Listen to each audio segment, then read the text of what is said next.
Hi everyone, welcome to the new episode of सही बात है विद आशी।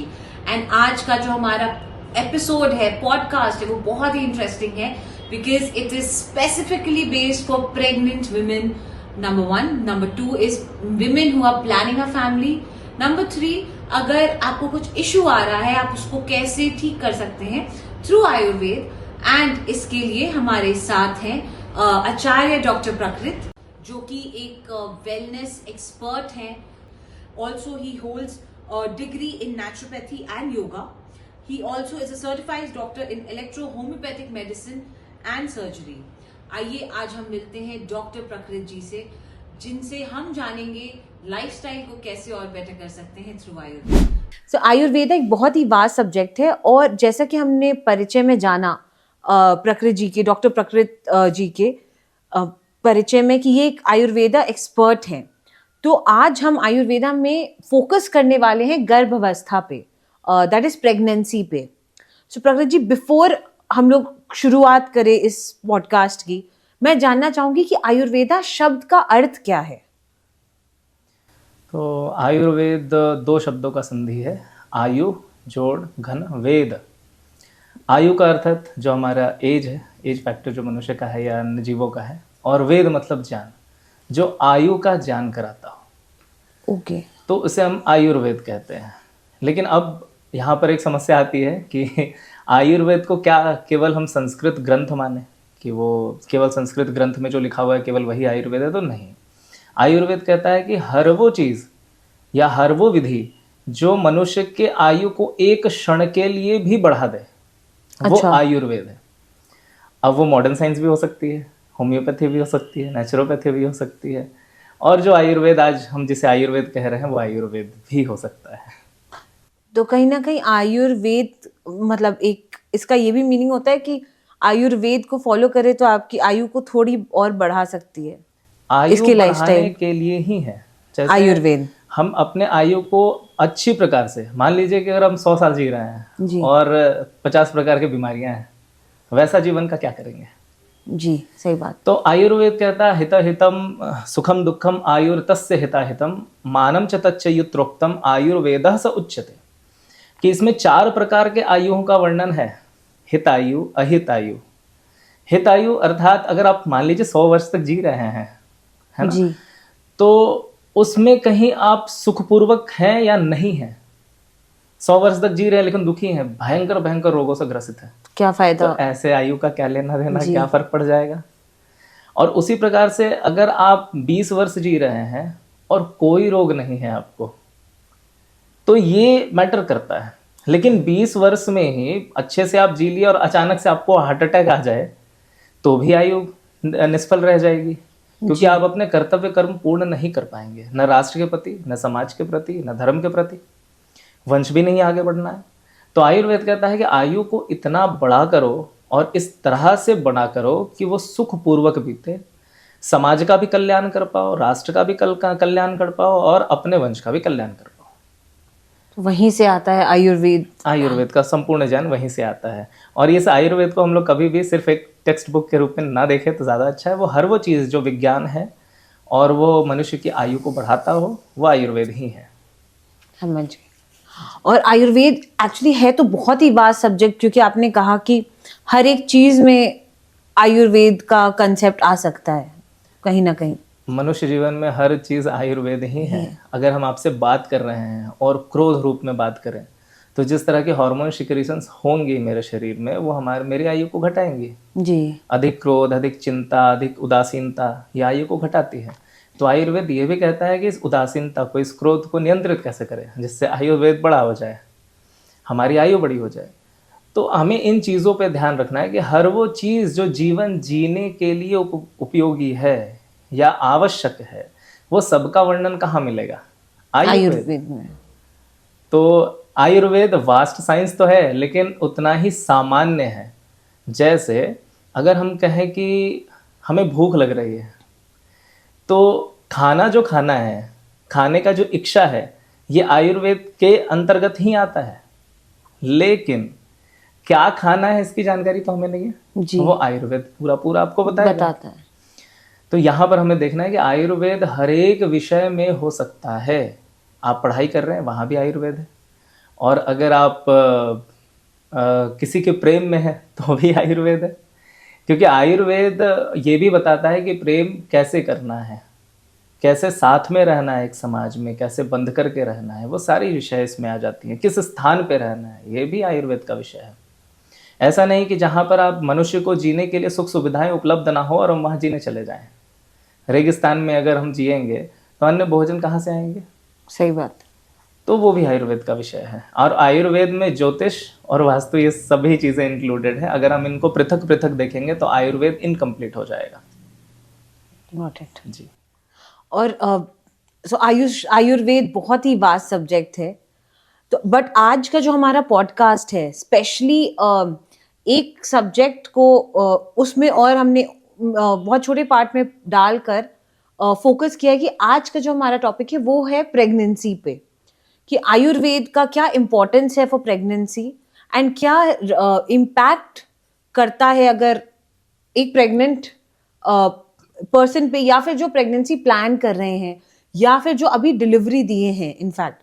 तो ये तीनों लोगों के लिए आयुर्वेद का क्या इम्पोर्टेंस है? सबसे पहले तो हम लोगों को समझना होगा कि संतान की उत्पत्ति क्यों। वह केवल संतान प्राप्ति के लिए तो है नहीं, क्योंकि वही संतान हमारे राष्ट्र को, हमारे धर्म को, हमारे समाज को एक दिशा देने वाला होगा।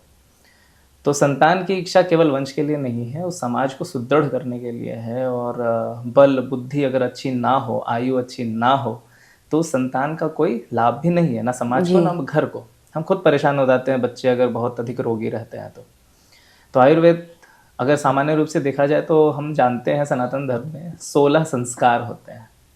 16 संस्कार में सबसे पहला संस्कार अगर हम बोलेंगे तो गर्भाधान संस्कार कहेंगे, कि गर्भ को तैयार कर रहे हैं, कंसीव करना है। अब तो इसके पहले किसी भी संस्कार, किसी कर्म से पहले आयुर्वेद कहता है पूर्व कर्म।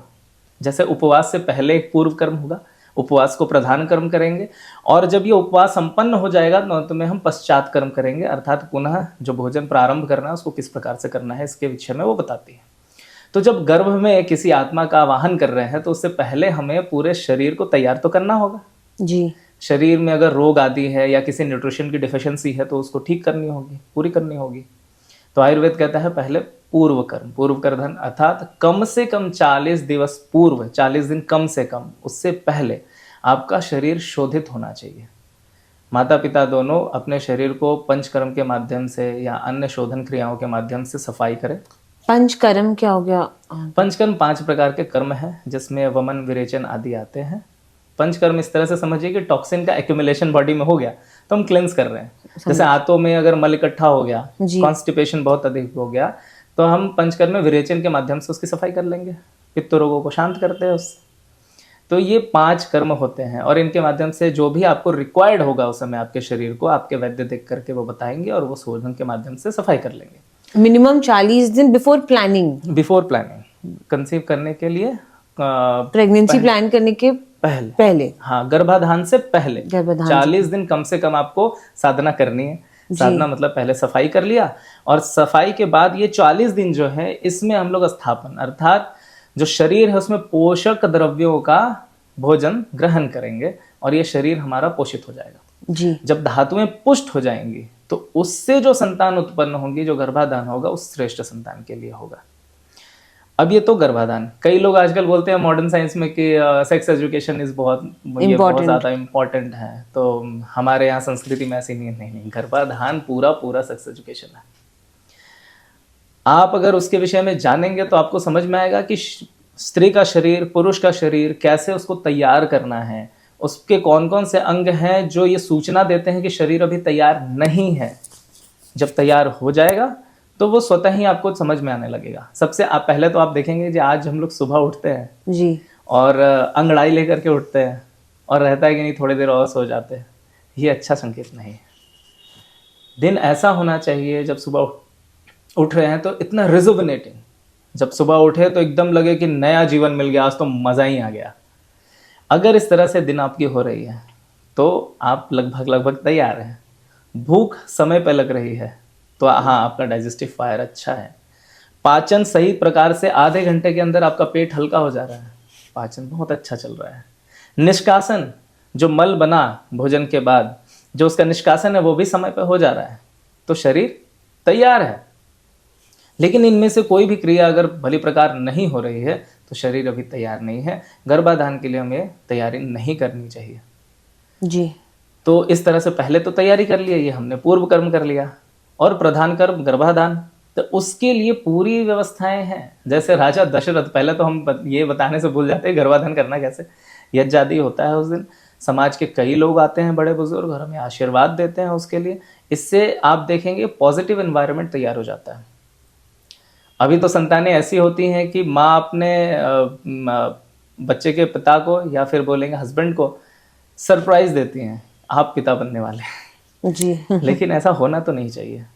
राजा दशरथ ने भी जब 4 संतानें प्राप्त की थी तो श्रृंग ऋषि आकर के गर्भाधान करवाते हैं, गर्भाधान के लिए यज्ञ कराते हैं, पुत्रेष्ठी यज्ञ जिसे कहा जाता है। और संस्कृत में पुत्र का मतलब केवल पुत्र नहीं है, उसको सेक्स न्यूट्रल लेते हैं हम लोग, वहाँ पर पुत्र और पुत्री दोनों के लिए है। तो उनको 4 पुत्रों की प्राप्ति होती है, वो तो पूरे समाज के बीच में होती है। फिर हम कैसे कह सकते हैं कि हमारे शास्त्रों में या आयुर्वेद में सेक्स एजुकेशन मतलब मना किया गया था, तो वो तो पूरी वही है। जब ये चल रहा होता है, जब गर्भाधान हो चुका, कंसीव कर चुके, तो 3rd मंथ में फिर डाइट चेंज करेंगे, पुनः बदलेंगे। 3रे महीने के बाद जो बॉडी का डेवलपमेंट जिस फेज से होता है उसके लिए फिर डाइट बताएंगे, रहन सहन बताएंगे कि बहुत ज़्यादा घूमना नहीं है, थोड़ा टहल सकते हैं लेकिन दूर भ्रमण करने नहीं जाना है, दूसरे प्रदेश आदि नहीं जाने हैं। और इस समय आपको भोजन का विशेष ध्यान देना है, जो पोषक द्रव्य हैं उसको बढ़ा करके, और कब्जियत आदि होते हैं तो उसका निष्कासन के लिए बहुत सारी थेरेपीज बताए जाते हैं। बस्ती कर्म जो है उसका प्रयोग किया जाता है। उसके बाद 8वें में इस संस्कार को, जैसे गर्भाधान हो गया पहले, फिर 3रे महीने में हम लोग शिमंतोनयन संस्कार करते हैं। फिर 8वें महीने में हम लोग आएंगे संस्कार में शिमंतोनयन पुंशवनम, जो दूसरा संस्कार है 3रे महीने में पुंशवनम है, शिमंतोनयन आपका 8वें महीने में। यहाँ फिर डाइट चेंज करते हैं। अच्छा। यहाँ ऐसे द्रव्य देते हैं जो चिकना हो, जो आपको पोषण भी दे और डिलीवरी को थोड़ा इजी बना दे, इस तरह की डाइट लेते हैं। और फिर आता है जात कर्म, जब बच्चे का जन्म हो गया उसके बाद 10 दिन की प्रक्रिया है, तो एंटीवायरल एंटीबैक्टीरियल के लिए जो यज्ञादि किए जाते हैं, जो व्यवस्थाएं की जाती हैं वो होते हैं। फिर नामकरण आदि संस्कार है। तो हम लोग कुछ चीज़ें जो है ध्यान रखें कि जैसे आजकल प्रेगनेंसी को लेकर के बहुत ज़्यादा लोग डरे हुए रहते हैं। डरने की आवश्यकता नहीं है, ये कोई बीमारी नहीं है जो डर लगे, प्राकृतिक क्रिया है। और इन क्रियाओं को नहीं जानने से समस्याएं होती हैं। जैसे इमली खाने की इच्छा हुई, अतिशोक्ति में इमली खाते चले गए, किसी चीज की भी एक्सेस नहीं होनी चाहिए। खट्टा खाने का इच्छा हुआ तो किस तरह का खट्टा, कोई भी खट्टा चलेगा क्या? तो नहीं, ऐसा नहीं है। और कोई पोषक द्रव्य ही खा रहे हैं तो बहुत ज़्यादा खा ले रहे हैं। जैसे आयरन की गोली आवश्यक है, लेकिन कितनी मात्रा कब लेनी है आपको आवश्यकता है भी नहीं, कहीं ओवरडोजेस तो नहीं हो रहे। अगर वो अधिक मात्रा में हम ले लेंगे तो कब्जियत हो जाएगी, कॉन्स्टिपेशन हो जाएगा। तो वो चीज़ें हम लोगों को देखनी होंगी। और उसके माध्यम से आयुर्वेद में हर चीज़ें क्लियर है, हर एक मंथ का अलग अलग डाइट है, हर एक मंथ का अलग अलग प्रोटोकॉल है। उस प्रोटोकॉल को फॉलो करते हुए संभावनाएं नॉर्मल डिलीवरी की बढ़ जाती हैं। और आज जैसे मॉडर्न साइंस की ही अगर हम बात करें, या अभी ट्रेंडिंग जो चल रहा है वो है कि गर्भ संस्कार, लोग बोल रहे हैं कि करिए, इससे बहुत सारे चीज़ फर्क पड़ता है। कुछ क्या गर्भ संस्कार फर्स्ट ट्राइमेस्टर, सेकंड ट्राइमेस्टर में भी कुछ ऐसा कुछ होता है प्रकृति जी? क्योंकि आपने तो कहा वो स्टार्टिंग में होता है। देखिए, गर्भाधान तो पहले तो हमने तैयारी कर लिया, धातु पुष्ट कर लिया, अपने जो जेनेटिक स्ट्रक्चर है उसके हिसाब से जो क्रोमोसोम में पुष्ट होंगे, अच्छी संतान होगी, जेनेटिक मेमोरी अच्छा बन जाएगा उससे, है ना। और भी चीज़ें जो कॉम्प्लिकेशंस जो सेलुलर लेवल पे आ सकती हैं वो सारी यहीं पर क्लियर हो जाती हैं। और फर्स्ट ट्राइमेस्टर जैसे मैंने कहा कि 3रे महीने में संस्कार करते हैं, डाइट बदलते हैं, तो वही चीज़ें हैं। फिर हम लोग 8वें महीने में भी बदल रहे हैं, है ना। तो वो चीज़ें यहीं से हैं।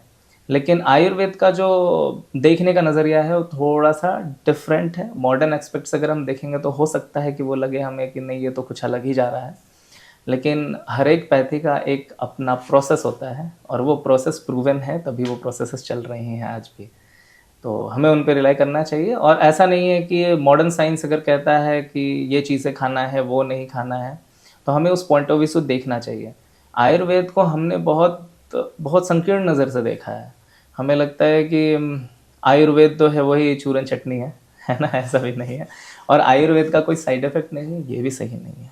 Access of everything is injurious to health. अगर आप अधिक चावल खा लेते हैं, अधिक केला खा लेते हैं, अधिक अंगूर खा रहे थे तो सब भी चीज diseases होती हैं। तो कितनी मात्रा में लेनी है वो आपका शरीर जानता है। आपके वैद्य आपको देख करके, आपकी नाड़ी देख करके बता सकते हैं, उसके आधार पे करनी है। और तो इसके हिसाब से जो डाइट है, कोई ऐसे फ्रूट्स या वेजिटेबल्स जो एकदम ही नहीं खाने चाहिए, जैसे बहुत ज़्यादा तीक्ष्ण और विरेचक चीज़ें हम लोग मना कर देते हैं। जैसे विरेचक जो बहुत लूज मोशन क्रिएट कर दे, है ना, बहुत अधिक मात्रा में फाइबर मना कर देते हैं। और जो गैस फॉर्म कर दे, कॉन्स्टिपेशन क्रिएट कर दे, वैसे चीज़ें जैसे कच्चू है, अरबी है। कई बार हम लोग भिंडी का भुजिया भी मना कर देते हैं, कॉन्स्टिपेशन क्रिएट कर देता है। हालांकि कच्चा भिंडी जो कॉन्स्टिपेशन क्लियर भी करता है, लेकिन वात दोष को बढ़ाने के कारण कई बार मना करते हैं। और फ्रूट्स में आप अनानास ले लेंगे, बहुत अधिक खट्टे फल मना करते हैं। अच्छा, मीठे फल बहुत अच्छे हैं। तो ड्यूरिंग प्रेगनेंसी आयुर्वेद कहता है कि मीठे फल ही खाइए। और मिठास में अगर आप देखेंगे तो गुड़ यहाँ पर बहुत कम ही सजेस्ट किया जाता है। गुड़ प्रवृत्ति में गर्म है और गर्म चीज़ें आयुर्वेद में प्रेगनेंसी के समय अलाउड नहीं होती। आप खांड ले सकते हैं, बूरा ले सकते हैं। और भी पोषण के लिए चाहिए तो शतावरी चूर्ण का प्रयोग किया जाता है दुग्ध के साथ, लेकिन वो अपने पाचन तंत्र को देख करके करेंगे। आई थिंक गैस्ट्रिक एक ऐसा चीज है जो डे 1 से लेके बहुत लोगों में, क्योंकि सबका जर्नी बहुत ही डिफरेंट होता है, बहुत ही अलग होता है, बट गैस्ट्रिक एक ऐसा कॉमन चीज है जो मैं बहुत लोगों से सुनती हूँ हर फेज ऑफ प्रेगनेंसी में। तो उसके लिए कुछ एक ऐसा रामबाण जो आप बता सके। देखिए, आयुर्वेद में कोई ऐसा फिक्स नहीं है कि अरे ये जड़ी बूटी खाए सब और में सारे चलेगा। रोग भगा दिए, नहीं, ऐसा नहीं है। हर एक पर्सन और हर एक पर्सन का जो क्लाइमेटिकल कंडीशन है, जहाँ वो जी रहे हैं, रह रहे हैं, वो अलग है।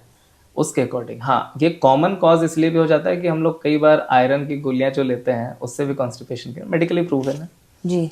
तो उसके लिए आयुर्वेद में 2 चीज़ें हैं। एक तो है जो बस्ती क्रिया हमने बताई, वो अब मैं उस औषधि का तो नाम नहीं ले सकता, लेकिन बस्ती कर्म है, उसको करना चाहिए। वो तो हम लोग पूरे ड्यूरिंग प्रेगनेंसी पूरे हर दिन कराते हैं। कई बार तो 9th मंथ में तो प्रतिदिन ही चलता है, अच्छा, जिससे जो ल्यूब्रिकेशन है बॉडी का बढ़ जाता है और डिलीवरी जो है वो नॉर्मल हो जाती है।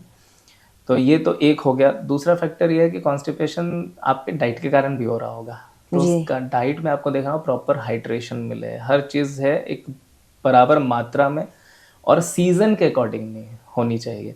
अब ऐसा भी नहीं है कि विदेश से कुछ फल आ रहे हैं और किसी ने बता दिया कि अरे वो तो बहुत अच्छा एवोकाडो इज़ वेरी गुड, तो हम उसके पीछे पड़ गए। ऐसा नहीं करना है। हर एक चीज़ जो उपलब्ध है उसका थोड़ा मात्रा प्रयोग करें तो ठीक रहेगा। और नहीं तो हम तो उसी में लग जाते हैं कि अधिक पोषण, ज़्यादा न्यूट्रिशन के चक्कर में हम ओवर न्यूट्रिशन तो वो भी कॉज होता है। और सेकंड जो सबसे ज्यादा ट्रेंड करता है पहला गैस्ट्रिक के बाद, वो एक नॉसिया फीलिंग। तो पहले फर्स्ट ट्राइमेस्टर में तो नॉजिया इज कॉमन, वो थोड़ा सा रहेगा भी, बट उसका कोई एक, क्योंकि उस समय आपको कोई कुछ करने ही नहीं का मन नहीं करता है। प्राय हम लोगों को क्या होता है ना कि भोजन हम लोग जो है वो टाइम देख करके करते हैं। ड्यूरिंग प्रेगनेंसी या स्पेशली फर्स्ट ट्राइमेस्टर में आपको भूख लगेगा नहीं अच्छे से, और भूख जो लग रहा है, आप देखिए नौजिया आ रहा है ना, थोड़ा सा खा करके देखिए, नौजिया ठीक हो जाता है। और अगर इससे भी ठीक नहीं हो रहा है तो आपको एक बार डॉक्टर से कंसल्ट कर लेना चाहिए, चिकित्सक से मिल लेना चाहिए कि क्या चीज़ें हम प्रयोग करें। प्राय हम लोग पित्त को शमन करने के लिए कुछ औषधियाँ बता देते हैं जी। तो उसका प्रयोग करने से वो शांत हो जाती है। और डाइटरी मॉडिफिकेशन हम लोग कर देते हैं, कुछ गड़बड़ हो रहा होगा तो उसमें डाइट सबसे ज़्यादा इम्पॉर्टेंट है। एकदम क्लियर कॉन्सेप्ट रखना है कि आपको कुछ भी हो रहा है, मतलब डाइट में कुछ तो गड़बड़ी है। आपको वो सामान्य लग रहा होगा, लेकिन वो सामान्य है या नहीं है वो वैद्य से एक बार सलाह ले लेनी चाहिए। जी। और आजकल काफी लोग बोलते हैं कि नॉर्मल डिलीवरी और एक सी सेक्शन का एक जो बहस है वो आज भी बहुत कॉमन है कि लोग चाहते हैं कि नॉर्मल हो, बट सी सेक्शन के लिए भी जाना पड़ता है और जाते भी हैं।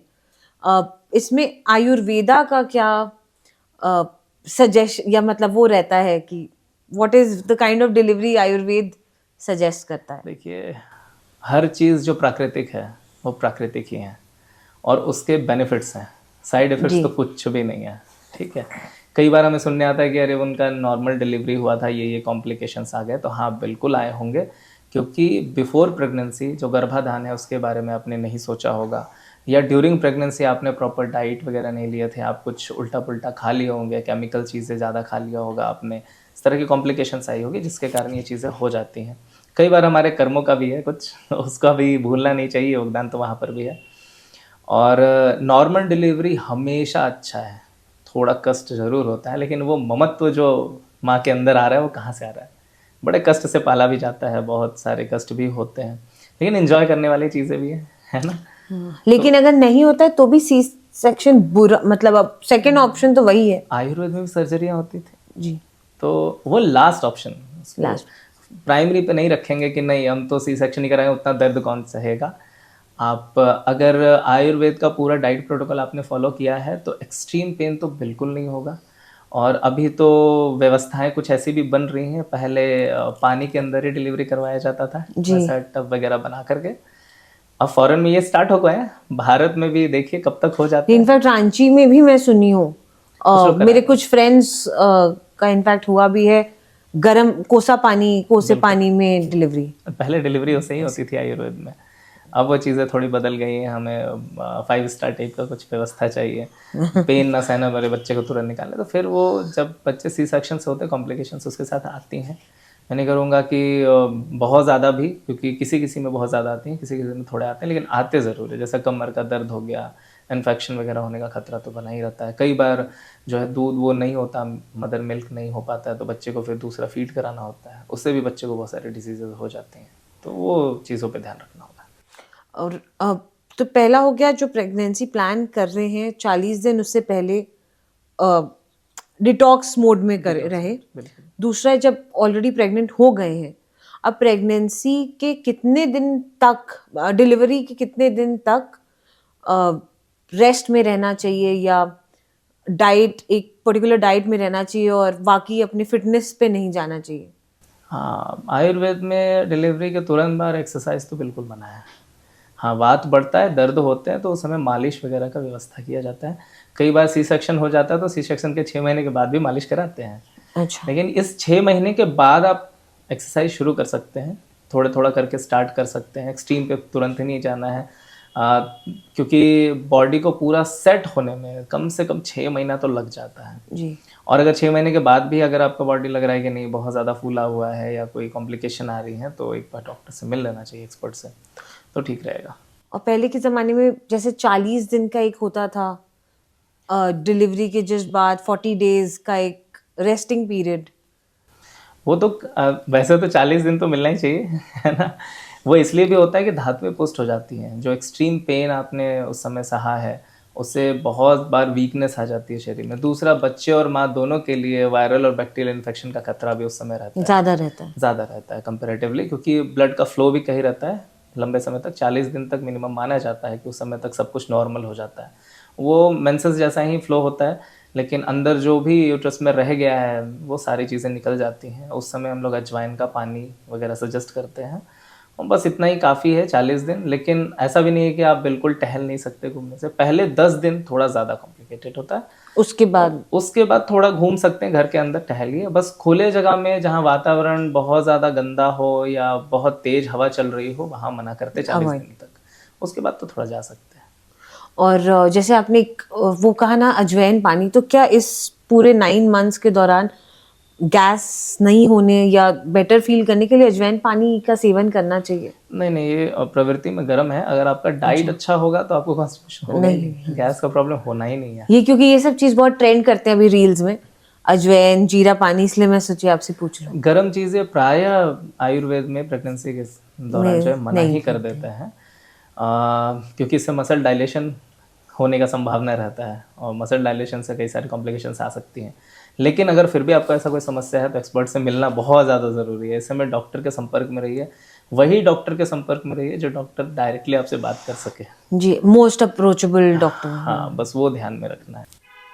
और कुछ लोगों पे 2 तरह के इफेक्ट्स होते हैं, या तो बहुत ग्लो करने लग जाते हैं या हेयर लॉस, नहीं बहुत हेयर ज़्यादा अच्छा हो जाता है बाल, जैसे कि मेरे को लगता है मेरे बाल ज़्यादा बेटर हो रहे हैं, और कुछ लोगों पे उल्टा भी असर पड़ता है, टचवुड, कि बहुत लोगों का हेयर लॉस हो जाता है, स्किन में कुछ रैशेस आते हैं, या स्किन ग्लो खत्म कर देता है। तो उसमें आपका क्या कहना है कि आयुर्वेद से हम लोग इस चीज़ पे कैसे, कोई जादू है जो हम लोग इसको यूज़ कर सकते हैं? इसमें कोई जादू नहीं है। मे बी माल न्यूट्रिशन होगा जिसके कारण ग्लो कम हो रहा है, स्किन में रैशेज आ रहे हैं, क्योंकि मोस्टली ड्यूरिंग प्रेगनेंसी जो हार्मोन्स बढ़ते हैं, तो ये प्रॉब्लम्स आपके अगर हैं भी तो वो गायब हो जाने चाहिए। ओके, ठीक है, क्योंकि इतना अच्छा न्यूट्रिशन हो जाता है। हाँ, तो या तो न्यूट्रिशन सही नहीं चल रहा, या आपका शरीर तैयार नहीं था कंसीव करने के लिए।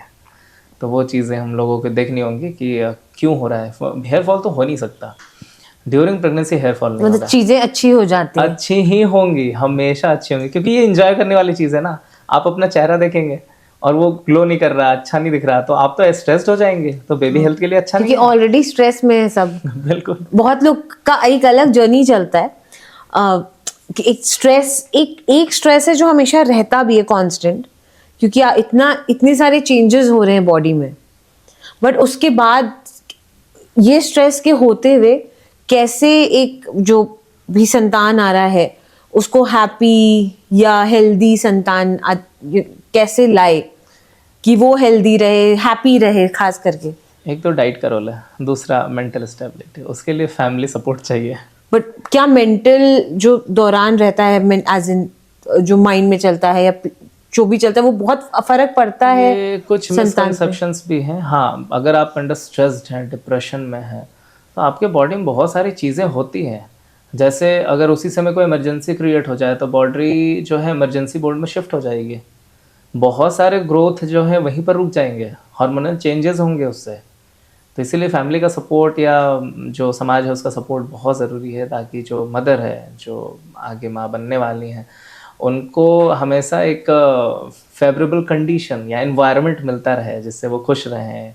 और मूड स्विंग्स अगर आते भी हैं तो उतना तो मतलब मैं फिर यहाँ पर बोलूँगा कि जो हस्बैंड है उनको थोड़ा मैनेज करना होगा, उनका बहुत ज़्यादा रोल है। क्योंकि जो भी मूड स्विंग्स होगा, जो भड़ास निकलेगा, वो किसके ऊपर निकलेगा? तो हस्बैंड के ऊपर ही निकलना है। और हस्बैंड को थोड़ा काम रहना है कि चीज़ों को देखना है, कि मैनेज करना है कि हाँ चलो ठीक है, कोई बात नहीं, इट्स ओके। तो वो थोड़ा सा ध्यान रखने वाली चीज़ें हैं।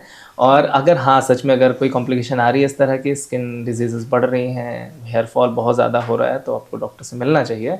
हेयर फॉल मोस्टली या जो भी चीज़ें होंगी वो डिलीवरी के 3 महीने के बाद लगभग होंगी। हेयर फॉल होता है क्योंकि फिर हार्मोन जो अपने पीक पे थे वो नॉर्मल हो जाते, तो उसके अकॉर्डिंग है। ये हो गया जो लेडीज ऑलरेडी प्रेग्नेंट हैं। एक और विषय है साथ साथ, कि बहुत सारे ऐसे लोग हैं जो बहुत ट्राई कर रहे हैं लेकिन कंसीव नहीं कर पा रहे। तो कुछ आप उनके लिए बताना चाहेंगे सबसे पहले? देखिए, अभी तो बहुत सारे टेस्ट अवेलेबल है, टेस्ट भी करा सकते हैं। दूसरा क्या है कि अगर शरीर तैयार नहीं होगा, फोर्स ना करें, एक्सेप्ट नहीं करेगा, तो आपको पहले शोधन मतलब पंचकर्म करा लेना चाहिए जी। उसके बाद फिर डाइट को चेंज करके जो धातुएं हैं उनको पुष्ट कर लेनी चाहिए, और फिर देख रेख में ही ट्राई करना चाहिए।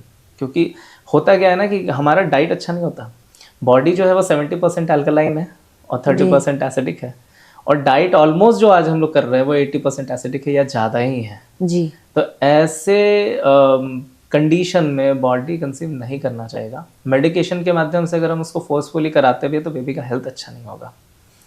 तो अगर ऐसे लोग हैं, और हाँ मॉडर्न साइंस को लेकर के तो IVF वगैरह भी है जी। आजकल IVF एक बहुत ही ट्रेंडिंग सब्जेक्ट बन गया है कि नहीं नॉर्मली कर पा रहे तो आप IVF में जाइए। हाँ बिल्कुल, IVF के लिए तो मना नहीं करेंगे, वो तो कर सकते हैं, मॉडर्न साइंस से रिसर्चेस है उसके ऊपर, लेकिन वो आपका प्राइमरी नहीं होना चाहिए, गोल नहीं होना चाहिए कि हाँ कंसीव ही नहीं कर पा रहे, क्योंकि अल्टीमेटली होगा वही कि बॉडी अगर तैयार नहीं है तो आप तो भी पुश ही कर रहे हैं, तो भी पुश कर रहे हैं ना।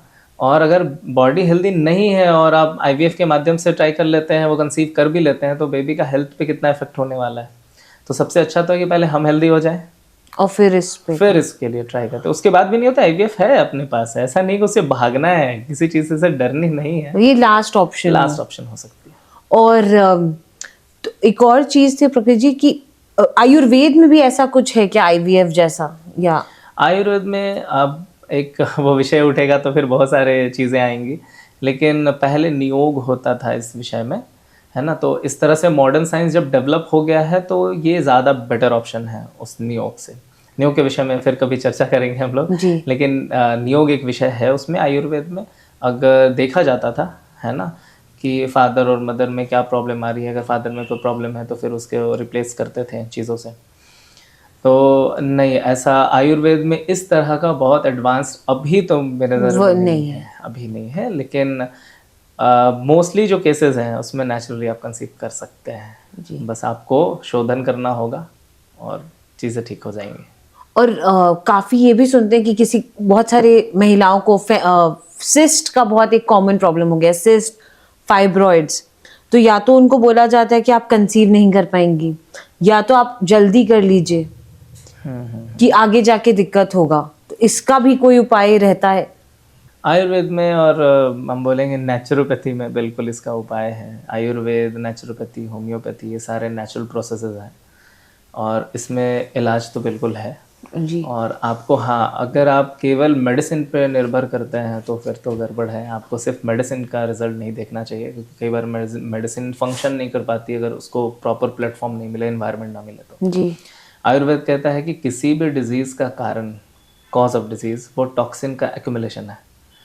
और जो औषधियाँ हैं वो शमन चिकित्सा है। शमन मतलब सिम्टमिक रिलीफ देगी, क्योर तो पूरी तरह से नहीं कर सकती, वो कर भी नहीं सकती।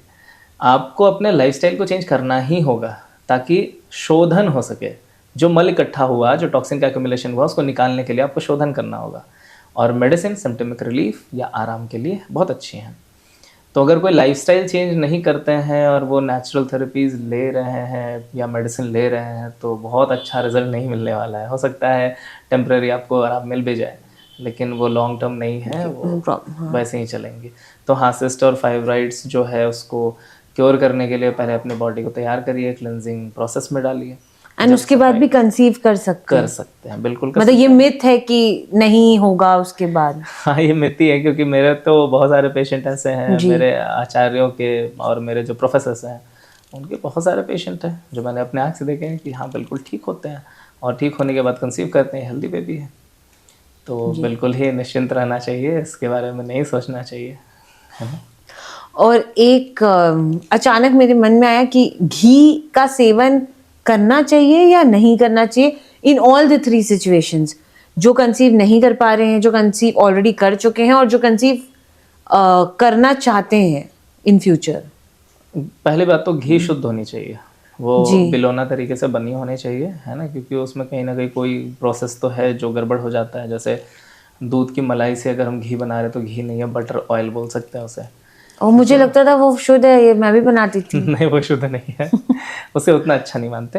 आयुर्वेद में उसमें निकृष्टतम घृत बोल सकते हैं, पर वो होममेड है।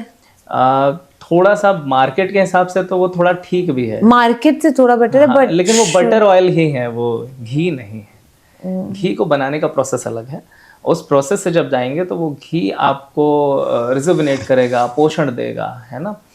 तो घी पहले भी ले सकते हैं, बाद में भी ले सकते हैं, बाद में भी लेना है और पहले भी लेना है, ड्यूरिंग प्रेगनेंसी भी लेनी है।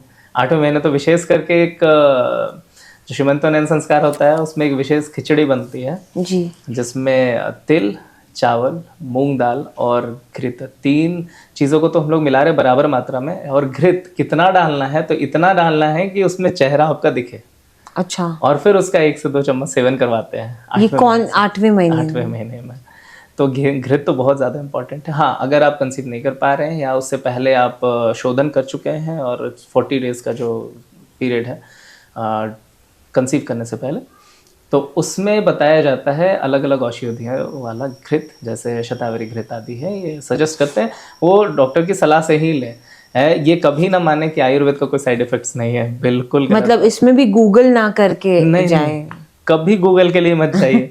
डॉक्टर्स ने अपना 5-5.5 साल उसमें खर्च किया है, तपस्या की है, तब वो उसके बारे में डिटेल नॉलेज रखते हैं जी। हम आज समस्या यूट्यूब है, यूट्यूब से बहुत सारी चीजें हम सीख तो लेते हैं, अच्छी अच्छी चीजें, और कुछ चीजें गड़बड़ भी हो जाती हैं। जैसे मैं एक बहुत सिंपल सा उदाहरण देता हूँ कि हम सबको पता है कि दूध में हल्दी डाल करके पीना है गुड फॉर योर हेल्थ, है ना, बहुत अच्छा है, बहुत बढ़िया, लंग्स के लिए अच्छा। चोट भी लगता है या हाँ, स्पेशली लेकिन कोविड में बहुत पीती थी। अब समस्या कहाँ है कि हल्दी और दूध को मिला करके सेवन कब करना है, ये आयुर्वेद बताता है कि अगर नाक से आपका पानी बह रहा है, बिल्कुल पानी, पतली धार निकल रही है, ठीक है, तो इसमें तो बहुत अच्छा है, ये थोड़ा उसको गाढ़ा कर देगा और कफ को निकालने में हेल्प करेगा, लेकिन मोस्टली कफ को सुखाता है हल्दी और दूध। ओके, अगर आपको ड्राई कफ है तो नहीं ले सकते, तो वो उल्टा पड़ जाएगा। उल्टा हो जाएगा। फिर उस कंडीशन में सौंठ और दूध, कफ को तोड़ करके बाहर निकालने के लिए। तो कोई सभी चीज़ें अच्छी हैं। आयुर्वेद तो कहता है कि जो सर्प है, सांप है, उसका विष भी अमृत है, मात्रा पता हो और कब लेना है ये पता हो तो। ठीक है, जैसे अजवाइन का सेवन कर ले, गर्मी के समय, भीषण गर्मी में खूब अजवाइन और मेथी का सेवन वो कर ले, उल्टा पड़ जाएगा। उल्टा बहुत ज़्यादा हीट बढ़ जाएगा बॉडी में, हीट स्ट्रोक आ सकते हैं आपको। तो इसलिए थोड़ा सा आयुर्वेद को किसी जानकार व्यक्ति से, किसी आचार्य के देख रेख में ही पढ़ाई करे तो सर्वोचित रहेगा। मेरे लास्ट 2 क्वेश्चन है प्रकृति जी, बहुत इंपॉर्टेंट। पहला है कि अगर कोई ट्विंस चाहते हैं नॉर्मली, तो क्या उसका कोई उपाय है? ट्विंस के लिए तो ऐसा कोई मैं विशेष बोलूँगा टेक्निक तो है नहीं, और अगर ट्विंस हो रहे हैं तो मैं उसे अच्छा नहीं मानता। मेरा अपना निजी अनुभव है, मैं वो बताऊंगा कि ट्विंस अच्छे नहीं माने जाते, क्योंकि एक को मालन्यूट्रिशन होगा, कम से कम एक को तो होगा ही, दोनों को भी हो सकते हैं, और डिलीवरी के समय बहुत सारी कॉम्प्लिकेशन एक्स्ट्रा भी आती हैं। तो कोशिश करें कि सही प्रकार से अगर कंसीव करते हैं, गर्भाधान सही से होता है तो एक बच्चा होगा, श्रेष्ठ बच्चा होगा, तीक्ष्ण बुद्धि वाला होगा, और उसकी ग्राह्य क्षमता बहुत अच्छी होगी। ऐसे संतान की कामना करें, ट्विंस के चक्कर में ना जाए। जी, मतलब हेल्दी इज मोर इम्पोर्टेंट। और दूसरा बहुत ही इम्पोर्टेंट क्वेश्चन, कुछ लोग हैं जिनको एक प्रेफरेंस रहता है कि मुझे लड़की ही चाहिए या मुझे लड़का ही चाहिए। वो पहले एक ज़माना था जब लोग बोलते थे मुझे लड़का ही चाहिए, बट अब ये भी हो गया कि कुछ ऐसे फैमिलीज हैं जिनको लड़की ही चाहिए या लड़का ही चाहिए। तो क्या ऐसा भी कोई उपाय है कि लड़का या लड़की का हम कोई एक रास्ता हो आयुर्वेद से? शास्त्र के अकॉर्डिंग अगर हम जाएं, मैं शास्त्र की बात कर रहा हूँ जी, और इसमें मैं बोलूँगा कि कोई विवाद अगर होता भी है तो उस विवाद को सबसाइड करें, है ना। जो शास्त्र में जैसा लिखा हुआ है, कुछ टेक्स्ट में ऐसे पाया जाता है, जैसे मनुस्मृति में पाई जाती है, आयुर्वेद में पाया जाता है कि वीर की अधिकता से पुत्र की प्राप्ति होती है, रज की अधिकता से पुत्री की प्राप्ति होती है ना। लेकिन अभी मैं फिर जाऊंगा तो वो प्रॉब्लम हो जाएगी, मैं अगर इन बातों को खोल करके बोलने लगूँ तो ऐसा नहीं है। आप फिर भी 50-50 का चांसेस रहता ही रहता है, आप प्रयास कर सकते हैं।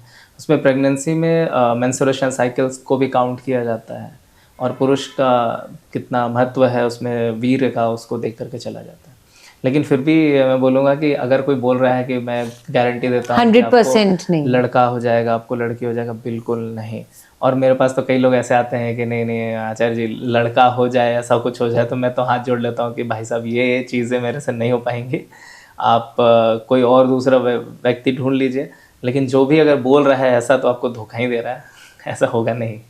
सही, ठीक है, वो सब हमारे कर्मों पे और ईश्वर के उस पर आश्रित है।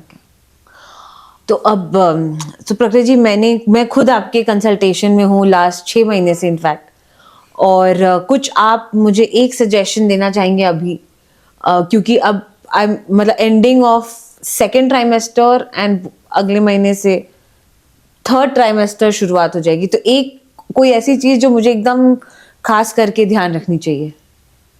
कुछ नहीं, खुश रहना है, कोई डिजीज तो है नहीं, मजे में खाइए, सीजन के अकॉर्डिंग सब कुछ खाइए, और जितना हो सके एंजॉय करिए लाइफ को। ट्रैवलिंग नहीं करना है फिर बता दो कि ट्रैवलिंग नहीं करना है। बाय ट्रेन फिर भी थोड़ा ठीक है, फ्लाइट वगैरह अच्छा नहीं है। स्कूटी नहीं चलानी है, कार से आप कभी कभी ट्रैवल करिए। लेकिन लास्ट जो ट्राइमेस्टर है, 3rd ट्राइमेस्टर, उसमें 8 मंथ के बाद तो मैं बोलूँगा कि सारे काम छोड़िए, रेस्ट करिए, टहलिए, घूमना है, पैदल चलना है, वो अच्छा है, लेकिन रेस्ट ज़्यादा अच्छा है। न्यूट्रिशन वगैरह का ध्यान दीजिए। आप अपने बेबी से बात करिए, अब वो सुन रहा है या सुन रही है आपके लिए, तो उनसे बात करिए कि हाँ ठीक है, क्या हो रहा है, आपको ऐसा करना है, आपको वैसा बनना है।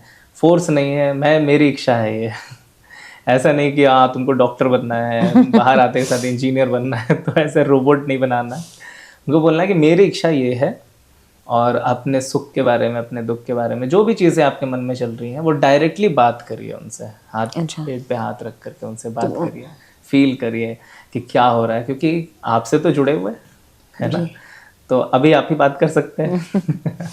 इन चीज़ों को एंजॉय करिए। और दूसरा है कि जहाँ तक हो सके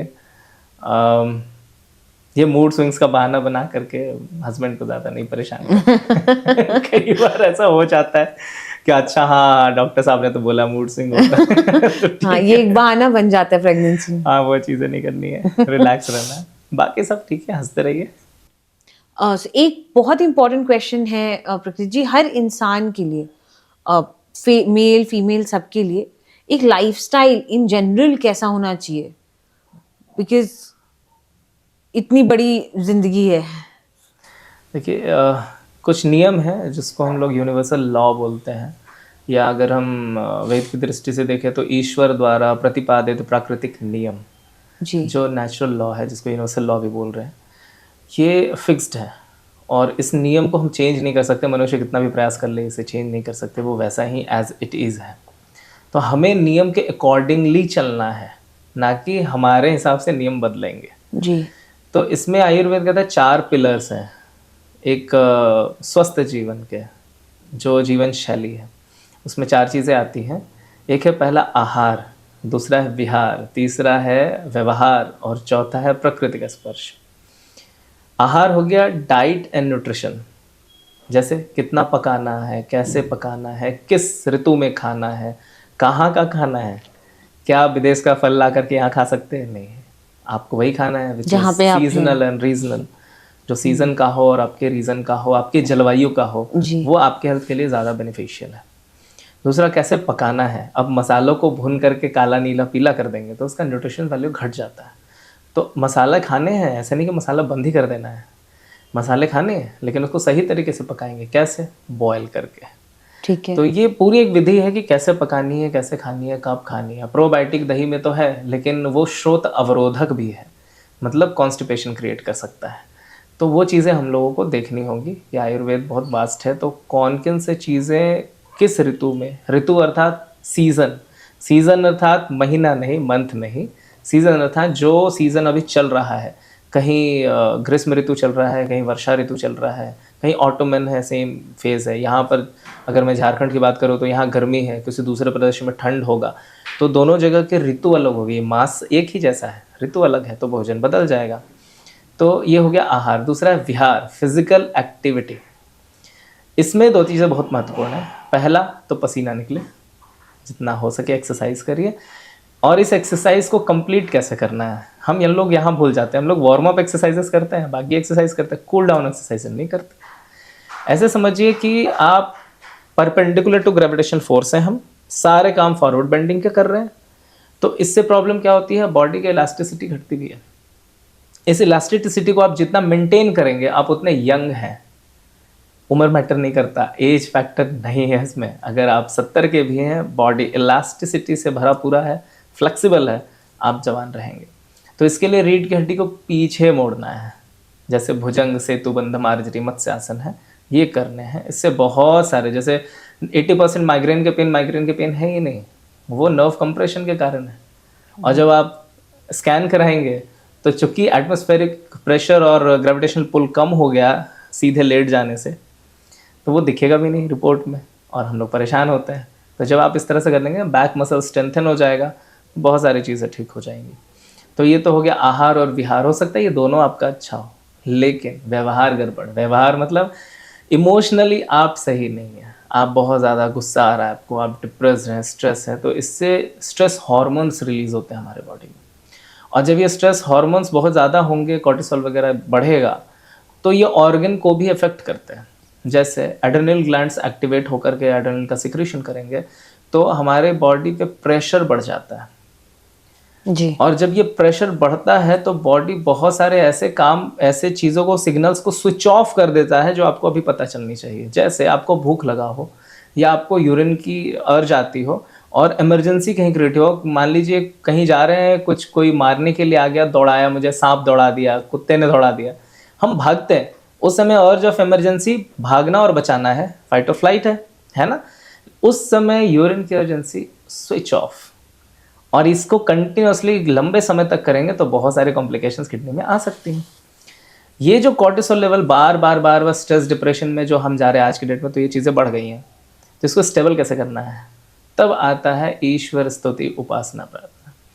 हमारे बहुत सारे ग्रंथों में तो यहाँ तक कहा गया है कि ये दो जो संधि काल है, अर्थात दिन और रात्रि का जो संधि है, सुबह का समय और शाम का समय, पढ़ाई भी नहीं करनी चाहिए उस समय। हमारे यहाँ तो कई बार बोलते थे कि नहीं अभी दिया नहीं जला है, खाना मत खाना, पढ़ाई मत करो, पढ़ाई तक मना कर देते थे गाँव में, संधि काल के कारण। संधि काल में बैठ करके केवल उपासना करनी है। आज अगर हम उपासना अगर ईश्वर को लेकर के कहते हैं तो कई लोग बोलेंगे नहीं ये तो बहुत पुरानी विचारधारा है, इसको थोड़ा सा और मॉडर्नाइज करते हैं। सबसे पहले बॉडी और ब्रेन का सिंक बनाइए, मतलब दोनों को रिलैक्स करिए ताकि वो शांत बैठे, एकाग्रचित्त हो जाए। और कैसे करेंगे? प्राणायाम। इसका दूसरा तरीका भी है, एक्सरसाइज। खूब एक्सरसाइज कर लीजिए। जब आप थक जाएंगे, तो ब्रेन और बॉडी दोनों रिलैक्स चाहेगा और रिलैक्स हो जाएगा, सिंक हो जाएगा। अब हम लोगों को एफर्मेशन डालना है। एफर्मेशन बहुत सारे तरीके से होती है। वो हो सकता है हमारे ईष्ट देवता का, हो सकता है उनका चरित्र का चित्रण कर लिया मन में, हमारे जो हैप्पी मोमेंट्स रहे हैं बचपन में या अभी भी कभी भी, उसके बारे में सोच लिया, या किसी मंत्र को लेकर के उसके अर्थ सहित हमने विचार कर लिया कि हमारा जीवन ऐसा होना चाहिए। तो ये भी अच्छे अफर्मेशंस बनाते हैं जो हैप्पी हार्मोन्स उसको रिलीज कराते हैं, और ये कॉर्टिसोल लेवल का जो स्ट्रेस है इसको न्यूट्रल कर देते हैं। तो आहार विहार और व्यवहार बहुत इंपॉर्टेंट। इसके बाद अगर हम जाएंगे प्रकृति का स्पर्श, जिसमें 3-4 चीज़ें आती हैं। सबसे पहला फ्रेश एयर, खुले जगह पे एकदम फ्रेश एयर जो है वहाँ ब्रीदिंग करना, आप प्राणायाम भी कर सकते हैं। उसके बाद आता है सूर्य स्नान, सन बेदिंग। 3 जगह सूर्य का रोशनी लगना अत्यंत आवश्यक है, नेवल एरिया, लंबार एरिया और सर्वाइकल एरिया, 3 जगह। भारतीय परिवेश में अगर महिलाओं को साड़ी देखेंगे तो 3 जगह से खुला होता है, तो ये अत्यंत आवश्यक है। उसके बाद है मून गेजिंग, चंद्रमा के रोशनी में बैठना। ये चंद्रमा का रोशनी आपके चेहरे पे पड़ना चाहिए, पूर्णिमा का हो या शुक्ल पक्ष का, सर्वोचित है।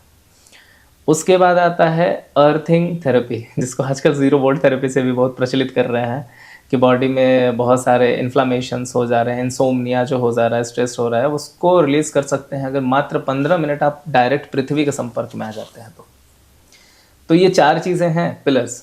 जब आप इनको बैलेंस कर लेते हैं तो आपको किसी गुरु की भी आवश्यकता नहीं है, आपका लाइफस्टाइल ऑलरेडी वैसा सबसे बढ़िया हो गया।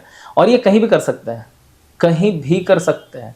ऐसा नहीं कि आप शहर में रह रहे हैं, मॉडर्न सिविलाइजेशन में रह रहे हैं और इसको फॉलो नहीं कर सकते। रूल्स है ना, प्रकृति के नियम नहीं बदल सकते, तो इसको आप थोड़ा सा एडजस्ट कर लेंगे, बिल्कुल 100% ठीक हो जाएंगे। परफेक्ट, क्या बात है प्रकृति जी, थैंक यू सो मच। बहुत कुछ आज हमें जानकारी मिली, स्पेशली प्रेगनेंसी और आयुर्वेद से। इनफैक्ट आयुर्वेद से हम कैसे इस जर्नी को और बेटर कर सकते हैं, और ऐसे और विषयों के लिए हम लोग आपसे और जुड़े रहेंगे। आपको परेशान मैं ऑलरेडी करते आई हूँ, तो मैं और आपको करती रहूँगी इस पूरे जर्नी में। बहुत बहुत धन्यवाद प्रकृति जी हमारे साथ जुड़ने के लिए आज। और फिर हम लोग अगली बार फिर से मिलेंगे एक नए टॉपिक में, एक नए आयुर्वेद को हम कैसे दूसरे एक लाइफ के दूसरे टॉपिक से जोड़ सके। धन्यवाद बहुत सारा आपका। ठीक है जी, नमस्ते। नमस्ते। It was an amazing and insightful podcast today with Dr. Prakrit. आज आचार्य प्रकृति जी के साथ हमें बहुत कुछ समझने को मिला, बहुत कुछ जानने को मिला कि आयुर्वेद के महत्व से एंड इम्पोर्टेंस से, एंड उसको अगर हम यूज करें तो हमारा लाइफस्टाइल कितना बेटर हो सकता है, कितने चेंजेस आ सकते हैं। स्पेशली ये जो पॉडकास्ट था ये गर्भवती महिलाओं के लिए था, also for women who are planning to get pregnant, who are trying to get pregnant and who are planning a family. So thank you Dr. Prakrit जी, बहुत ही अमेजिंग रहा आपके साथ। आपके विजडम, आपके इतने होलिस्टिक अप्रोच से हम बहुत कुछ जान पाए, एंड हम आगे भी अगले टॉपिक में फिर से वापस आपके साथ आएंगे, जुड़ेंगे और जानेंगे कि कैसे हम आयुर्वेद के थ्रू अपने लाइफ को लेवरेज कर सकते हैं। धन्यवाद, बहुत ही अच्छा रहा। For more details you can connect with us on our comments. Thank you.